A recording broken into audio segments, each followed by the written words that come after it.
ఈరోజు నా morning routine అయితే షేర్ చేసుకుంటాను. లెగ్గానే కిచెన్ ఒకసారి క్లీన్ చేసుకుంటాను. మ్యాక్సిమం నైట్ క్లీన్ చేసుకోవడానికే ట్రై చేస్తాను. ఇంకా కుదిరినప్పుడు మార్నింగ్ క్లీన్ చేసుకుంటాను. మా లక్కీ మార్నింగ్ మిల్క్ తాగడానికి పెద్ద ఇష్టపడదు. అందువల్ల తనకైతే రాగి జావ కాస్తాను. లెగ్గానే అందరం గ్లాస్ హాట్ వాటర్ అయితే తాగుతాము.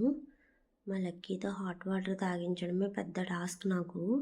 మేము ఉండేది నార్త్లో కాబట్టి మా లక్కీ ఫ్రెండ్స్ అందరూ రోజు పన్నీర్ కర్రీ, ఆలూ పరాటా, రోటీ అట్లాగే తెచ్చుకుంటారు. వాళ్ళని చూసి నాకు రోజు అవే కావాలంటుంది. రోజు అంటే మనం తినలేము కదా, అందువల్ల తనకి ఇష్టమైనది ఏదైనా చేసి పెడతాను. ఒకరోజు ఎవ్రీ సాటర్డే మ్యాగీ కానీ పాస్తా కానీ కావాలని అడిగిద్ది. ఇంకా సాటర్డే కంపల్సరీగా చేస్తాను. ఈరోజు పాస్తా కావాలంది. ఇంకా పాస్తా చేయడం చూసి రాగి జావ కూడా తాగననేసింది. సర్లే అని వదిలేశాను. ఇంకా పాస్తా చల్లారిపోయాక క్యారేజ్ అయితే సదిరేశాను. బాటిల్లో వాటర్ పోసి బ్యాగ్లో అయితే పెట్టేసి బ్యాగ్ కూడా సదిరేశాను. మోటు పద్దులు చూస్తూ పాస్తా అయితే తినేసింది.